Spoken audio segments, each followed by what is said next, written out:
ಅದೇ ನಾ 300-400 ರೂಪಾಯಿ ಹಾಕ್ಸ್ಬೇಕು. ಅದು ಜಾಸ್ತಿ ಇದೆ ಬಿಡಿ. 300 ಎಷ್ಟು ಮೊನ್ನೆ ಆಗ್ತಲ್ಲ, 300 ಚಿಲ್ಲರೆ ಇದೆ. ಖಾಲಿ ಆಗಿದೆ ನೋಡೋದು.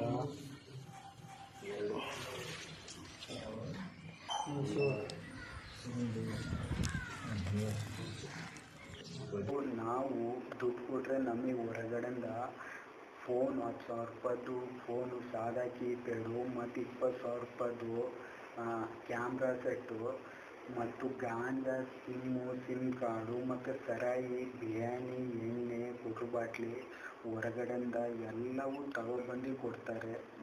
ಜೈಲ್ ಅಧಿಕಾರಿಗಳೇ, ಸಿಬ್ಬಂದಿಗಳೇ ಮತ್ತು ಈ ರೀತಿ ಹೊರಗಡೆಯಿಂದ ತಗೊಬಂದು ಕೊಡ್ತಾರೆ. ಸಿಬ್ಬಂದಿ ಅಂದರೆ ಜೈಲ್ ಸಿಬ್ಬಂದಿ ಕೆಲಸ ಮತ್ತು ಜೈಲರು ಕೂಡ 2018, 19, 20ರಲ್ಲಿ ಹೊರಗಡೆಯಿಂದ ಜೈಲರೇ ತಗೊಬಂದು ಕೊಡ್ತಾಯಿದ್ರು. ಲೋಕೇಶು, ಸಿದ್ದರಾಮಯ್ಯ ಪಾಟೀಲು, ಯಲ್ಲಪ್ಪ ಜೈಲರು ಎಲ್ಲ ಮತ್ತು ಮೊಬೈಲು ಕೂಡ ಬಂದು ಕೊಡ್ತಾಯಿದ್ರು. ಮತ್ತು ಆಮೇಲೆ ಹಿಂದೆಲ್ಲ ದುಡ್ಡು ಕೊಟ್ಟರೆ ಏನು ಬೇಕು ಎಲ್ಲವೂ ಸಿಗ್ತವೆ.